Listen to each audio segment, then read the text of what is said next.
sociales en diversas comunidades del país. Su línea de investigación son la crítica de la economía política, con énfasis en estudios sobre políticas agrarias, agroindustria, tecnologías agrícolas, desarrollo rural, alimentación y salud. Bueno, le damos la bienvenida a la maestra Flor y sin más le doy la. Muchas gracias por la presentación a la maestra y por la invitación a participar a este ciclo de conferencias en el marco del 20 aniversario del posgrado en Sociología de la UAM Azcapotzalco. Pues hoy yo les quisiera ofrecer una plática sobre las políticas agropecuarias durante el neoliberalismo en México, dando algunas claves que permitan entender el funcionamiento de esas políticas, su origen, sus consecuencias, para un estudio del campo mexicano, ¿no? Resaltando distintos aspectos, la importancia pues, de una perspectiva pluridisciplinaria, es decir, que haga realmente dialogar distintas ciencias, en este caso principalmente sociales, pero que tampoco excluya otras ciencias como más naturales. La importancia pues de una ciencia de frontera para entender un objeto complejo, que en este caso es el campo mexicano, y finalmente pues la importancia también de hacer una ciencia con incidencia, ¿no? Es decir, una ciencia crítica y que pues aboga a resolver distintos problemas del país. Siguiente, por favor. Entonces pues la presentación parte de un contexto en el cual durante la mayor parte del siglo XX el campo mexicano ocupa un lugar muy importante, no solamente en el desarrollo económico de México, sino por ende en el diseño de las políticas públicas que va a desplegar el propio Estado mexicano, ¿no? Durante varias décadas, el hecho de que el campesinado pueda producir alimentos baratos sirve como un pilar fundamental para el desarrollo económico de México, dado que permite abaratar la fuerza de trabajo y por ende pues dar un impulso a procesos de industrialización del país, ¿no? Favoreciendo, digamos, el crecimiento de industrias nacionales. Sin embargo, de los años 80 para acá, se da un giro muy importante durante ese periodo que conocemos como el neoliberalismo mexicano, dado que pues justamente se observa un retraimiento del lugar que ocupaba el Estado como sostén, como apoyo del campesinado, ¿no? Hay un giro muy importante que se da en el diseño de las políticas públicas, pero también en el papel que va a tener el campesinado mexicano en el desarrollo económico del país. Entonces, pues según la doctrina, digamos, neoclásica de la economía, eso responde a que pues el neoliberalismo es justamente un periodo en el cual el Estado tiene que dejar de cumplir ciertas funciones sociales y que más bien el libre mercado tiene que regular a la sociedad, al lugar de cada uno en esta sociedad, ¿no? Y entonces al lugar de los campesinos. Yo aquí quisiera proponer pues otra perspectiva que justamente con base en estudios pluridisciplinarios, en estudios de ciencia de frontera y en estudios de incidencia, ofrezca, digamos, otro camino, otras claves de comprensión de la situación en la cual, después de 40 años de neoliberalismo, se encuentra el campo mexicano. Siguiente, por favor. Entonces, la primera clave que yo quisiera dar, pues me gira en torno a la importancia que tiene que tomar en cuenta el contexto económico, ¿no? Siguiente, por favor. Eso porque, pues, básicamente México desde aproximadamente la post-Segunda Guerra Mundial conoció dos grandes fases de desarrollo económico capitalista, digamos de los años 40 hasta los 70, tenemos un desarrollo industrial de carácter nacional. Entonces, con la constitución de una burguesía igualmente industrial de carácter nacional. Y como les decía, pues es clave ahí el papel de la agricultura como uno de los principales apoyos que está teniendo el desarrollo industrial, ¿no? Los campesinos pues producen alimentos muy baratos, viven en bastante pobreza, pero pues su papel es muy importante para el desarrollo de todo el país porque al surgir esos alimentos baratos permiten que los salarios que pagan las empresas, las industrias no sean tan altos, ¿no? Porque precisamente, pues dado que los alimentos son baratos, se necesita menos dinero para comprar la canasta básica y entonces para permitir la reproducción de los obreros. Entonces, en ese sentido, durante todo este periodo, el Estado busca, mediante distintas políticas públicas, pues asegurar que el campesinado, a pesar de vivir en esa situación de pobreza, no vaya a desaparecer, porque pues su papel es muy importante dentro del desarrollo económico del país. Entonces hay distintos apoyos a la comercialización, a la producción, subsidios productivos, la CONASUPO, existen distintos organismos que se van a encargar de asegurar que el campesinado pueda seguir llevando a cabo su actividad económica. Siguiente, por favor.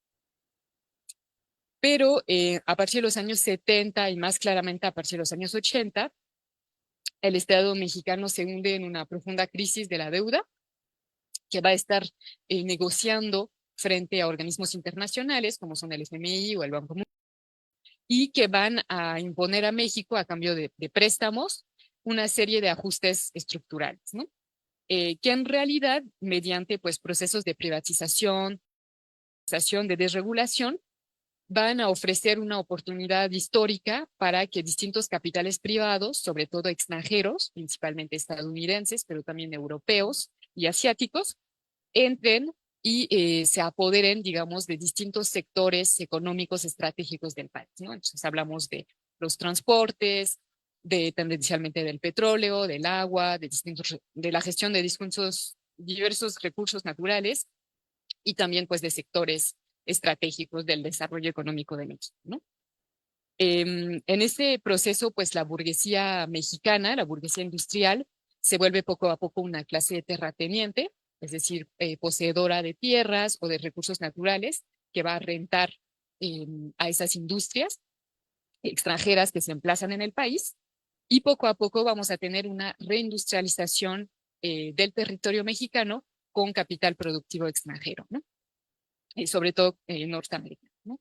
Con un cambio profundo en el patrón de exportaciones. México sobre todo se vuelve un país de maquilas, es decir, que importa ciertos materiales. Aquí sirve, digamos, todo el territorio mexicano como una gran fábrica y luego se trata de exportar ya los productos manufacturados a otros mercados, a Estados Unidos, a Europa, etc. Siguiente, por favor. Entonces, ese marco, digamos, más amplio económico supuso pues un cambio drástico del modelo de desarrollo rural que se va a adecuar a esa nueva política económica, a este nuevo marco económico, ¿no?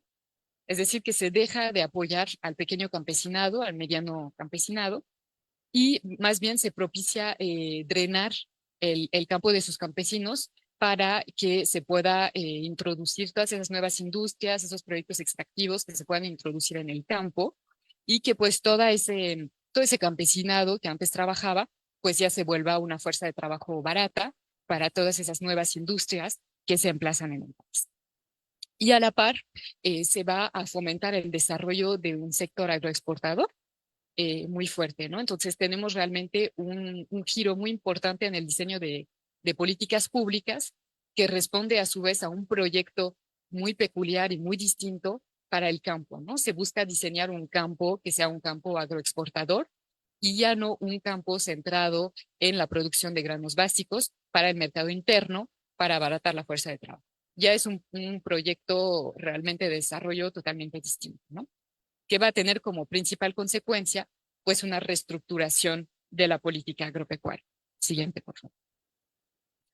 Entonces, la segunda clave que propondría para estudiar el campo mexicano es ver cómo es que las políticas agropecuarias neoliberales sirvieron realmente de herramientas, es decir, que toda la esfera de la ciencia política nos permite estudiar cómo es que las políticas se pueden ser herramientas al servicio de una reconfiguración de proyecto de desarrollo económico de un país. Siguiente, por favor.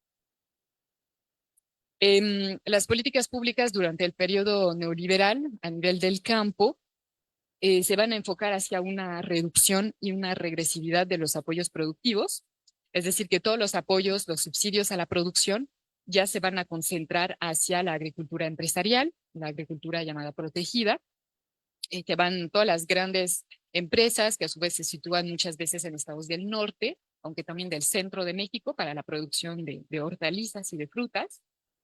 son las que realmente van a acaparar todos los recursos públicos que están siendo dispersados por la entonces SAGAM, ¿no? Se terminan los apoyos a la comercialización, tiene lugar una apertura comercial salvaje mediante la firma de numerosos tratados de libre comercio, y principalmente el Telecán, que justamente va a permitir como la cancelación de cuotas de importación, de aranceles, sobre todo proveniente pues de Estados Unidos, de Canadá, que entonces van a poder empezar a, digamos, a invadir mercados de granos básicos en el país, justamente en una situación en la cual se está socavando la pequeña y la mediana agricultura que justamente antes estaba produciendo esos granos básicos. Tenemos también una recomposición del crédito rural y una desregulación de la producción y distribución de insumos agrícolas. En este caso, por ejemplo, se desmantela Fertimex, que era una empresa que desde los años 50 producía fertilizantes a gran escala, fertilizantes nitrogenados, para justamente el campesinado mexicano. O sea, se desmantela esa empresa y pues teniendo como consecuencia que quién va a surtir fertilizantes agroquímicos son empresas transnacionales, extranjeras, eh, que además tienen, digamos, un dominio de carácter oligopólico sobre el mercado, no solamente en México, sino a nivel mundial. A nivel mundial, veía cifras de 2019 y ya son como 4 empresas que poseen el 70, el 80% del mercado mundial de agroquímicos y de semillas, ¿no? Entonces, pues ese fue ese panorama que se estuvo construyendo durante todo el neoliberalismo, ¿no? Con esas políticas que justamente sirven para apuntalar ese proyecto económico de que ya el campo ya no sirve para el desarrollo económico del país, mejor hay que llenar el campo de industrias, de proyectos extractivos, de megaproyectos, y entonces esas políticas pues tienen como esas políticas agropecuarias tienen como fin apuntalar realmente ese proyecto, ¿no? Y pues la única actividad agrícola que va a subsistir pues son islas realmente altamente tecnificadas y que tienen como mercado, pues mercados extranjeros, ¿no? Fuera del país. Siguiente, por favor. Y bueno, la tercera clave de entendimiento para entender pues ese campo mexicano es después de haber visto cómo el neoliberalismo en el campo se construye como una totalidad nociva para el campesinado, para el ambiente y demás, y se crea pues realmente un campo dual, ¿no? Entonces aquí entraríamos como en las consecuencias que estuvo teniendo ese proyecto económico de reestructuración del campo, de reestructuración incluso de la economía del país, teniendo como principales herramientas el diseño de políticas agropecuarias peculiares. Siguiente, por favor. Entonces les digo un campo dual porque por un lado durante el periodo se puede observar un aumento del valor de la producción agrícola exponencial realmente sobre todo el periodo. En esa gráfica pues se observa desde los 80 hasta 2018 y pues se puede notar como en los años 90, con justo esas firmas de los tratados de libre comercio, pues ahí realmente la curva despega aún más, ¿no? Entonces eso muestra muy bien cómo a pesar de que hay una parte del campo que se hunde en la pobreza, otra parte realmente la producción agrícola está aumentando mucho, ¿no? También para los consumidores de la ciudad que vieron los precios de sus alimentos aumentar o que incluso no tuvieron acceso a esos alimentos, pues es peculiar porque justo estamos en un contexto en el cual está aumentando mucho la producción agrícola. Siguiente. También hay un aumento muy fuerte del valor de las exportaciones alimentarias de México. En esa gráfica solo es a partir del año 2010, pero pues se ve claramente también la tendencia, ¿no? Hasta el 2022, México se vuelve uno de los principales países agroexportadores durante el periodo neoliberal. Eso otra vez a pesar de que el campo se esté hundiendo en la pobreza, que también presente graves problemas ambientales. Y pues tenemos ese panorama muy, digamos, ambivalente de por un lado un crecimiento de la riqueza y por otro lado un crecimiento de la miseria, ¿no? Siguiente, por favor. Los productos, pues, estrellas de la agroexportación, esas son son cifras digamos, es una categorización de 2022, pero son los mismos productos básicamente desde ya bastantes años. Pues como en primer lugar la cerveza, los berries, que se cultivan mucho pues en estados del centro del país, el aguacate, el tequila, el jitomate y también distintos tipos de carne, ¿no? Eso es lo que con las granjas porcícolas, por ejemplo, que pueda haber en la península, ¿no? Esos son, digamos, los principales productos que México ha estado exportando, ¿no? Durante todo el periodo neoliberal, y justo llama la atención que no se traten de granos básicos, sino que no se tratan de productos claves de la alimentación, de las dietas en particular de la población mexicana, sino que se trata, entre comillas, de productos de lujo, como son, pues, los berries, los aguacates, el tequila, ¿no? Entonces eso muestra también un rasgo peculiar, ¿no? Mientras mucha gente no tiene acceso a una alimentación nutritiva de buena calidad, pues a la par el país está produciendo productos de lujo que ni siquiera son para la población, ¿no? Siguiente, por favor. Entonces tenemos todo ese panorama de un aparente crecimiento de la riqueza, ¿no? Tan fuerte que pues México tiene que exportar fuera de su país. Siguiente, por favor. Pero lo que tenemos también es un panorama de crecimiento de miserias en el campo mexicano. Por un lado, pues la dependencia de los campesinos a paquetes tecnológicos caros y nocivos, además para su salud y para el ambiente, ¿no? Con el desmantelamiento de esas empresas nacionales, pues los campesinos cada vez más se han enganchado a empresas transnacionales que producen productos nocivos, no que los de Fertimex fueran menos nocivos, pero bueno, durante el periodo pues estuvieron enganchados a esas empresas transnacionales que pues producen distintos insumos altamente nocivos para el campo y que a largo plazo, y ya se puede vislumbrar muy bien hoy, generan pues problemas de degradación muy importante de los suelos que impactan directamente en la cuestión económica, porque además de generar un aumento de los costos de producción, también generan una pérdida de rentabilidad, ¿no? El CONACYT últimamente estuvo categorizando una serie de, digamos, infiernos ambientales en el país, una serie de zonas que llamaron regiones de emergencia sanitaria y ambiental, que son zonas del país justamente donde se congregaron distintas industrias, distintos proyectos extractivos que tuvieron pues ya efectos dramáticos sobre la salud de las poblaciones que viven allá y también sobre las condiciones ambientales que hay en esas regiones, ¿no?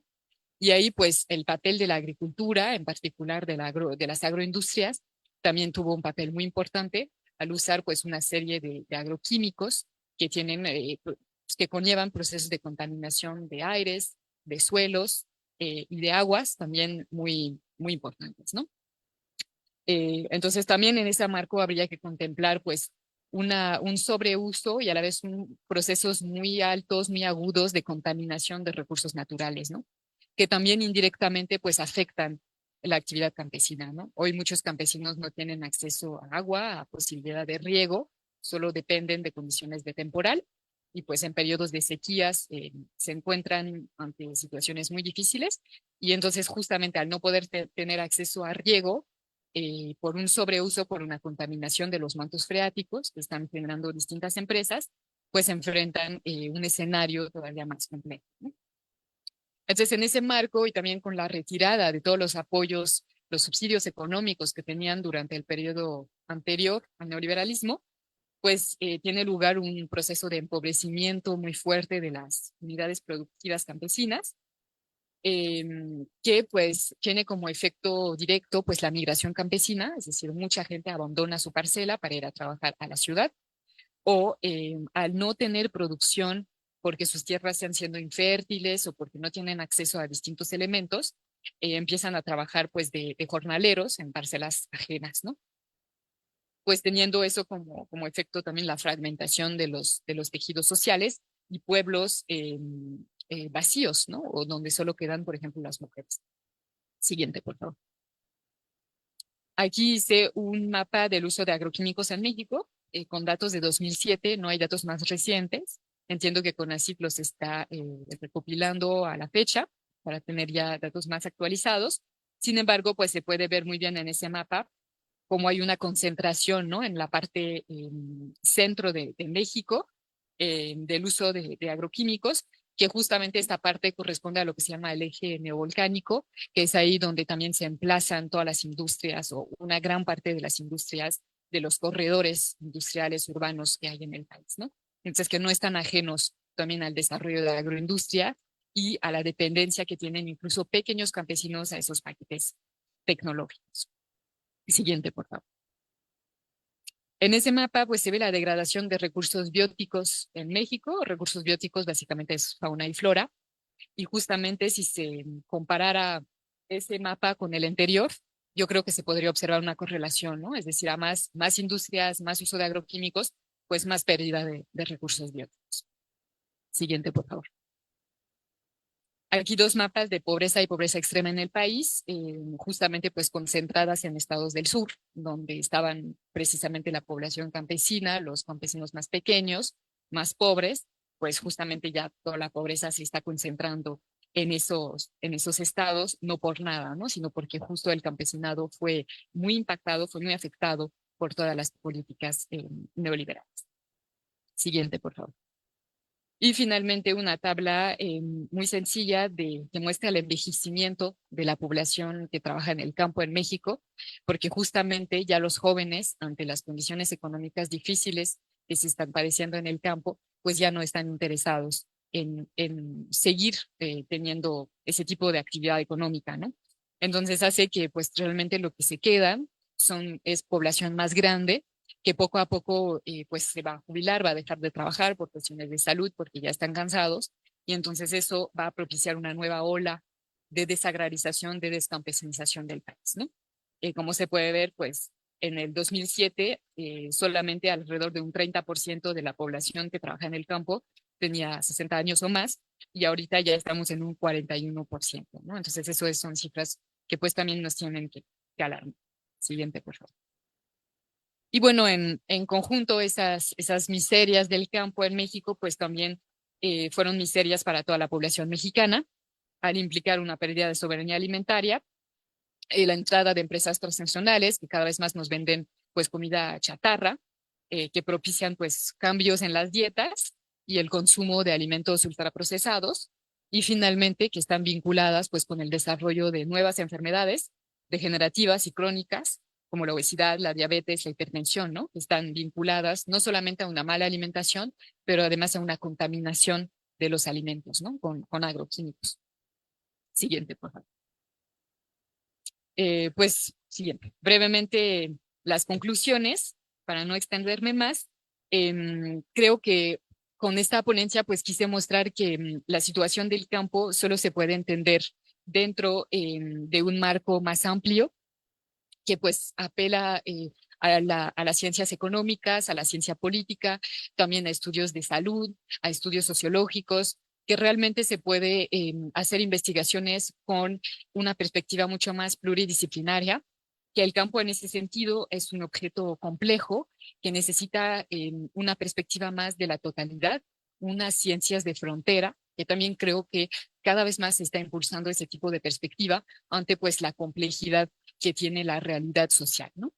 Y que pues es necesario ante los problemas que enfrentamos en este país, pues elaborar proyectos de investigación que no solamente sean descriptivos o se concentran en un pequeño aspecto del problema, sino que busquen tener un enfoque crítico que muestre pues contradicciones y que tenga una perspectiva de incidencia, ¿no? Para la superación positiva de esas contradicciones y de esos problemas que tenemos en el campo. Pues con eso terminaría esa plática. Espero que les haya gustado y pues les agradezco mucho por la asistencia y por la invitación. Muchas gracias.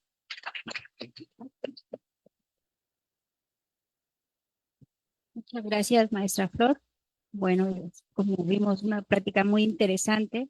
Nos pone el contexto con estas tres claves muy brevemente desde la estructura económica, la importancia de la política agrícola y la intervención del Estado, no solamente como se hizo anteriormente, sino retomando el contexto actual, que se resume en esta tercera clave que nos da la maestra Flor del campo dual donde podemos ver las contradicciones del capital, que por un lado crecimiento económico, desarrollo, exportaciones, pero atraviesa la desigualdad y la pobreza, no solo para los campesinos, sino para todos los trabajadores, que pues abarata la fuerza de trabajo, y que por medio de las mercancías y los alimentos, ¿no? Que esta implica en la canasta básica.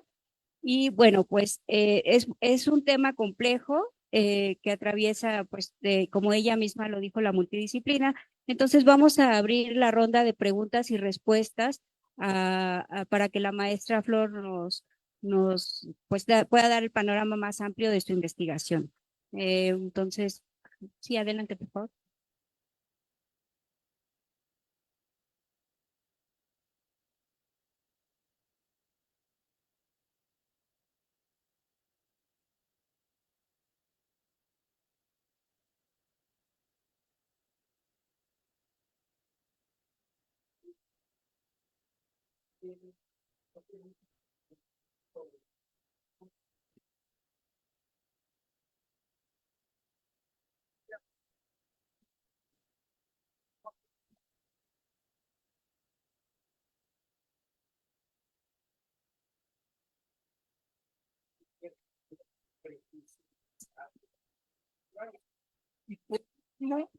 ¿Qué nos puedes decir del nearshoring, que es complejo?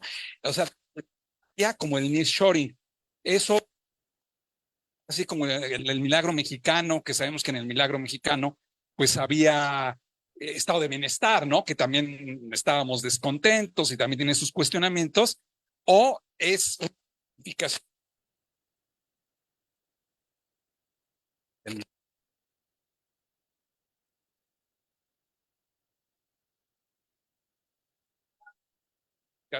salida de el nearshoring. Amir García, hablando del Departamento de Derecho.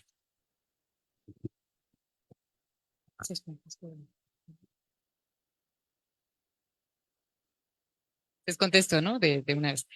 Pues sí, la dieta, los cambios de dieta pues fueron muy patentes, ¿no? Durante el periodo neoliberal.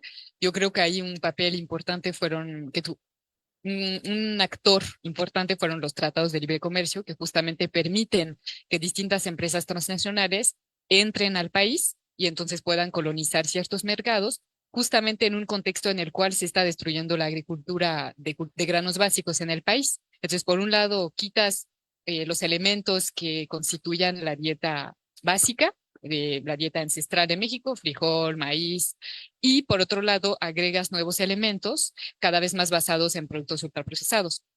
En un contexto en el cual, es importante mencionarlo, durante el neoliberalismo se lleva a cabo una sobreexplotación brutal de la población mexicana, de los trabajadores, ¿no? Eh, Trabajan muchas horas, ganan poco, entonces realmente también hay que pensar que esas personas, cuando trabajan 10 horas al día, regresan a su casa y es mucho más fácil que se decanten hacia una sopa Maruchan que se prepara rápidamente que hacia prepararse, remojar su frijol, prepararse sus frijoles, ¿no? Entonces también hay que ver que es una dieta no, digamos, azarosa, sino que también es una dieta que responde a cuestiones estructurales de los mercados de trabajo, de cómo está no solamente la esfera del consumo, sino la esfera de la producción, ¿no? Cómo la sobreexplotación también necesita un cierto tipo de alimentación que pues permita que el trabajador trabaje más, ¿no? Entonces, creo que así se puede entender a grandes rasgos los cambios de dieta que hay durante ese periodo. No solamente una cuestión de consumo, que justo es facilitada por esos tratados de libre comercio y demás, sino también por una cuestión de la producción, cómo van a la par. Y bueno, respecto a lo que mencionas del nearshoring, del Tren Maya, en efecto es una cuestión bastante compleja.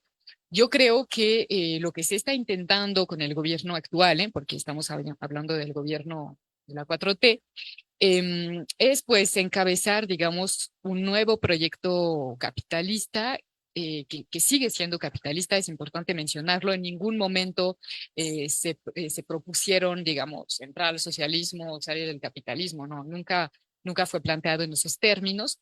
Lo que fue lo que se pretende es salir del neoliberalismo, es decir, de un cierto tipo de proyecto capitalista. Hay distintos tipos de proyectos capitalistas y pues el neoliberal es uno, ¿no?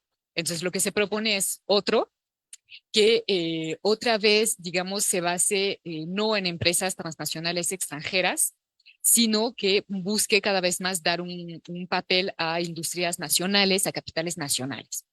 Ahora bien, y por eso el Estado va a implementar una serie de proyectos de infraestructura, como es el Tren Maya, o como es toda la red de trenes que pretenden hacer a nivel de todo el país, no solamente el Tren Maya, sino lo que haría Sheinbaum, entiendo, de ganar la presidencia, que es desarrollar toda una red de trenes, también desarrollan escala de aviación. Digamos que es de nuevo dar al Estado su papel de defensor del interés general del capital, que ya el Estado no esté solamente impulsando empresas transnacionales extranjeras, sino impulsar capitales nacionales también. Y entonces para ello, pues desarrollar una serie de medidas, recuperar el petróleo para dar abastecimiento de energéticos baratos a las empresas mexicanas, distintos elementos así, ¿no? Entonces, y claro, eso en un marco en el cual tenemos un pasado de 40 años de neoliberalismo.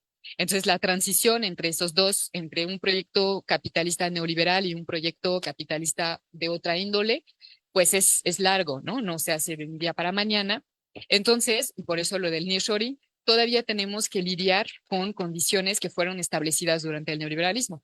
El libre comercio, el hecho de que ya estemos en una economía muy globalizada y entonces que uno tiene que lidiar pues con esos factores internacionales, el hecho de que México esté en múltiples tratados de libre comercio, que no puede decir simplemente, no, pues yo ya no juego. No, pues no es así, ¿no? Sino que México ya está y son candados hasta cierto punto, incluso para el campo, en los tratados de libre comercio, el ahora TEMEC, pues es un candado importante para que se lleven a cabo políticas agropecuarias más a favor del campesinado mexicano, ¿no? Entonces creo que tanto el nearshoring como el Tren Maya se entienden dentro de ese marco, dentro del marco de querer hacer un proyecto capitalista distinto, pero arrastrando todavía pues muchas condiciones estructurales que fueron implementadas durante el neoliberalismo, ¿no? Que tienen que ver con globalización, con libre comercio, con ser vecino de Estados Unidos, etcétera, ¿no? Entonces, así a grandes rasgos para no entrar a detalle.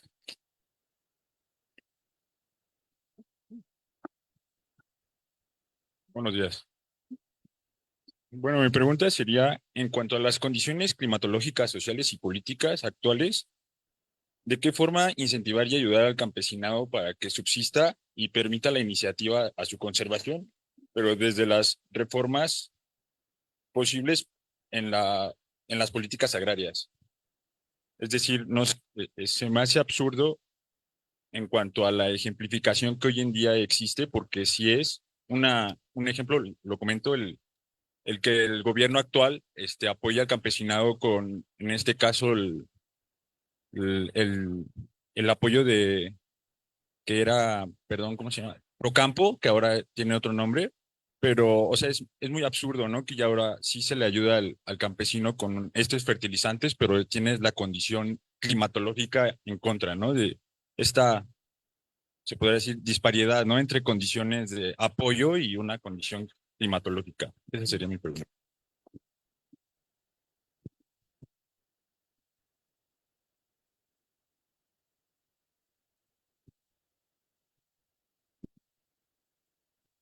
Buenos días. Muchas gracias, maestra. Yo tengo una pregunta, cuestión del sur. Hay un cambio también en la visión del territorio, del uso del suelo. Se está transformando gracias a SEDATU, lo que lleva a SEDATU del país. Mi pregunta sería, ¿dónde del viejo ejido? Ya hemos vivido varias décadas de la transformación del ejido, del uso del suelo para urbanización y todo esto. ¿Hacia dónde se dirige? ¿Cuál es el panorama? ¿Dónde está el horizonte? Estos suelos erosionados obviamente son atractivos también para el desarrollo inmobiliario. Entonces, ¿hacia dónde va? Muchas gracias.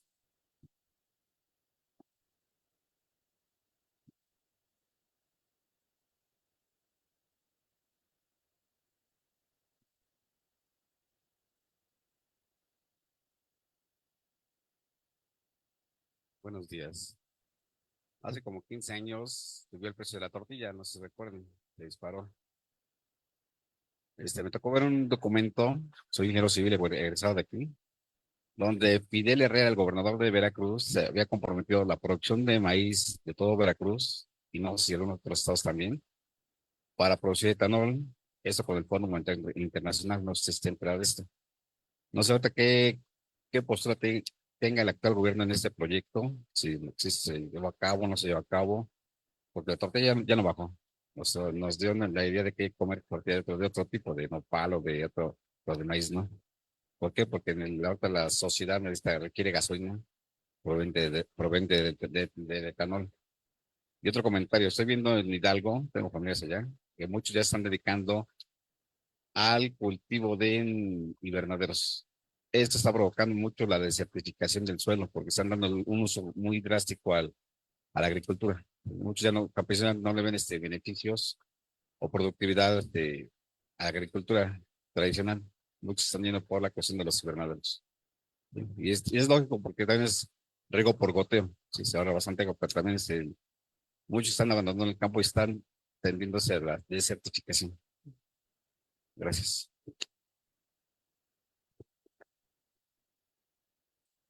Si no hay, yo también tengo una pregunta. Esta está también relacionada con, bueno, con estas transformaciones del campo, lo que esta tercera clave que nos das, que es el campo dual, y vemos también que va paralelamente al avance del urbanismo y de estos megaproyectos o procesos extractivistas. Entonces, mi pregunta sería, el campo está cambiando indudablemente y, bueno, mencionas aquí que están estas islas altamente tecnificadas, que son las que están produciendo alimentos, pero son alimentos para la exportación. Entonces, bueno, vemos que los campesinos, la pequeña producción, pues cada vez menor va desapareciendo. Bueno, es el reto de, pues, este otro problema de la salud, pero ¿cuál sería entonces como la vía? Porque, pues, no sé si exista ya una propuesta, una política, la vía justamente para recuperar, no sé, la soberanía alimentaria, pues lo veo complicado porque, pues, es toda la estructura, pero sí para el mercado interno, pues como en este cambio, en este campo dual, ¿no?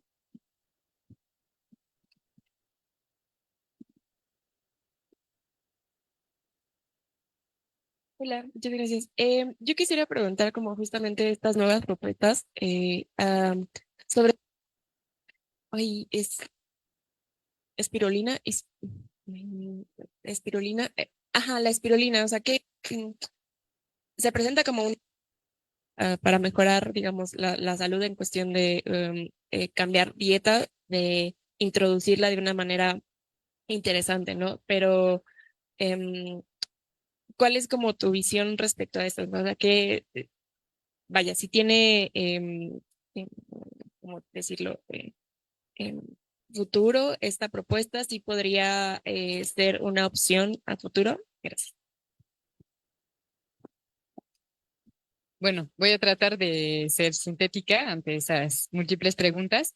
Creo que un eje que permite contestar a varias de ellas, contestando a esa cuestión de cómo se puede subsistir en el campo en ese contexto de cambio climático, ¿no? Y las incongruencias que pueden estar teniendo políticas agropecuarias que apoyan al campesinado, pero en un contexto en el cual de todos modos las condiciones climáticas pues son muy difíciles, ¿no?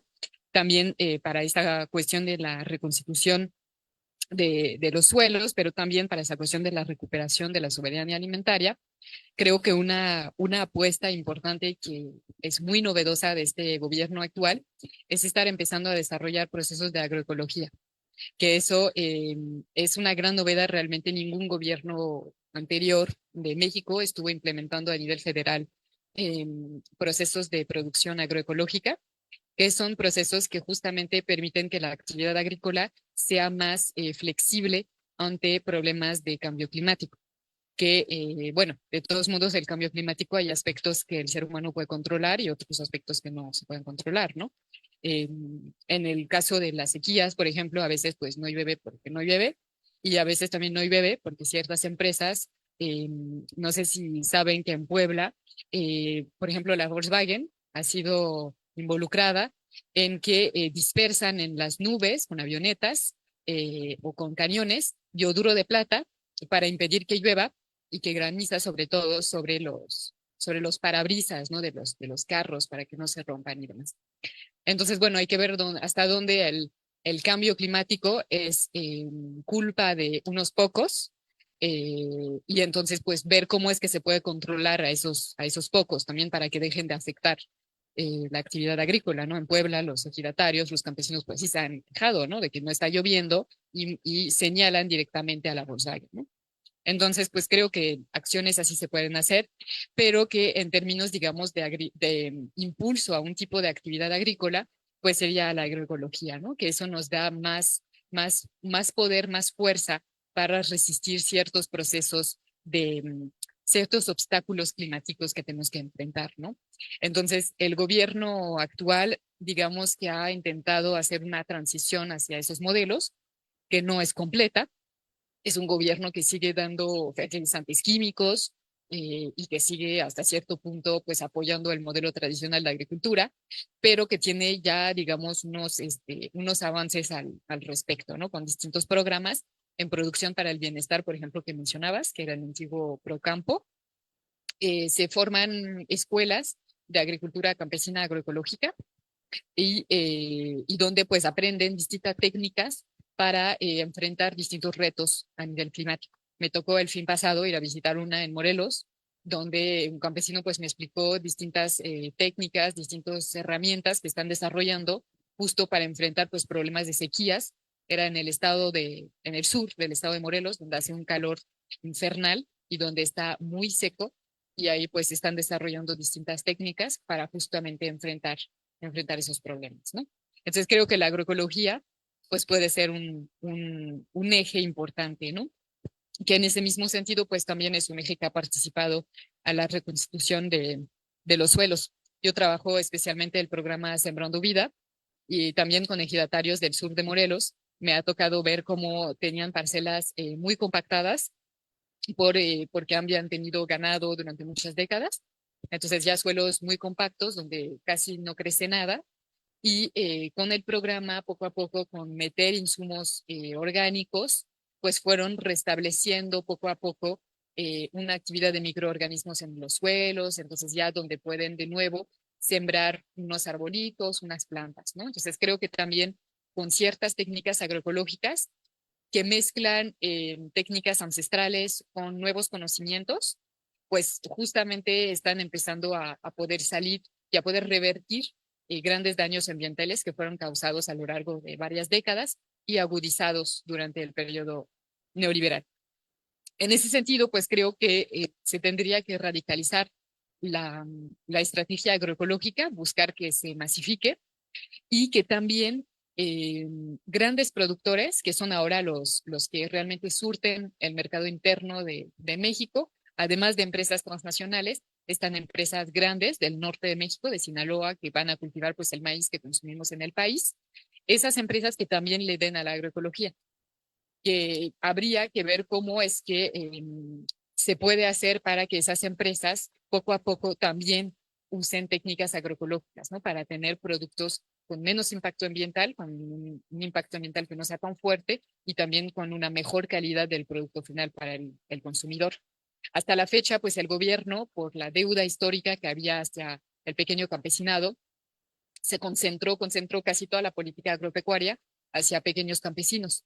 Y entonces eso obviamente no puede tener mucho efecto sobre la soberanía alimentaria, porque los que nos surten, los grandes, pues ellos quedaron fuera de la política agropecuaria. Eso estuvo bien, pero creo que en un siguiente sexenio a lo mejor habría que reflexionar cómo es que se puede también hacer política agropecuaria hacia sus grandes agricultores para que tengan una producción un poco más resiliente y de mejor calidad para el consumidor final. Y para contestar a eso sobre el papel del ejido, pues en efecto creo que durante el neoliberalismo se intentó desarticular el ejido con la reforma del 27 constitucional, con un programa como Procede. Se estuvo buscando desarticular bastante cuando pues durante gran parte del siglo XX se había hecho un esfuerzo para desarrollar una propiedad social de la tierra en México, ¿no? Digamos que con el gobierno actual se está manteniendo un status quo un poco, ¿no? Es decir, no seguimos con el desmantelamiento del ejido, pero tampoco buscamos revertir el daño que se ha hecho, ¿no? En el programa Sembrando Vida, que es el que más conozco, yo al principio pues tuve mis dudas, pensando, bueno, pues a ver cómo es ese articular con el ejido, porque es un programa que se distribuye a título individual. Entonces, ¿cómo eso va a impactar? Y al contrario, me di cuenta que donde mejor funcionó el programa fue donde los ejidos eran los más fuertes, donde todavía conservaban pues muchos mecanismos de toma de decisiones colectivos y demás. Y ahí el programa arraigó muy bien, porque como ya había un tejido social fuerte, al momento de implementar sus procesos productivos, pues la gente se fue apoyando mucho, las comunidades de aprendizaje campesino estuvieron fluyendo bastante y ahora son ejidos que ya están en procesos de comercialización, de procesamiento de sus productos, que están muy avanzados. Y al contrario, lugares donde había poco tejido social, donde ya estaba muy fragmentado, pues sí estuvo más difícil poner en marcha pues procesos colectivos, ¿no? Como son los que impulsas en Dando Vida, donde sí tienes tu parcela, pero cada 15 te tienes que reunir, tienes un libro en común, produces insumos agrícolas en común. Ahí hubo más roces, ¿no? Entonces, bueno, diría que en general se mantuvo así con el status quo, pero con ciertos impulsos a que de nuevo se esté haciendo una actividad agrícola basada como en un trabajo colectivo y en común, ¿no? Veía también que había intercambios bien interesantes entre los integrantes de Producción para el Bienestar y los integrantes de Sembrando Vida. Justo como los dos tienen la perspectiva agroecológica, pues trabajaban en común, ¿no? Entonces eso está interesante. Y finalmente sobre la cuestión de la espirulina, eh, creo que sí es un elemento, primero es un elemento ancestral de la dieta mexicana, que pues, se cultivaba allá en el Valle de México desde hace mucho y que es un elemento que pues, sí tiene muchos nutrientes, que está muy interesante para la dieta. Sin embargo, no creo que pueda reemplazar o ser, por ejemplo, tu principal fuente de proteína, pues está difícil, ¿no? Porque uno tendría que comer mucho. Pues es verdad que como, por ejemplo, una pastillita o un poco de polvo de espirulina tiene muchos nutrientes, pero tendrías que comer mucho, mucha espirulina para tener realmente tus requisitos. Entonces yo lo vería más bien como un complemento muy interesante. Yo en lo personal sí como espirulina y me gusta mucho, eh, como un complemento muy interesante para hierro, para distintas cosas que necesites, pero no como, digamos, una sustitución plena de otras fuentes de proteína, digamos, apuntando a un cambio drástico de la dieta. Eso no creo. Creo que puede ser un buen aporte y hasta se lo podría recomendar a la mayoría de la población, pero no para una sustitución, digamos, drástica de otras fuentes de alimentación. Muchas gracias. Bueno, pues cerramos esta segunda mesa y vamos a iniciar la tercera. Muchas gracias. Le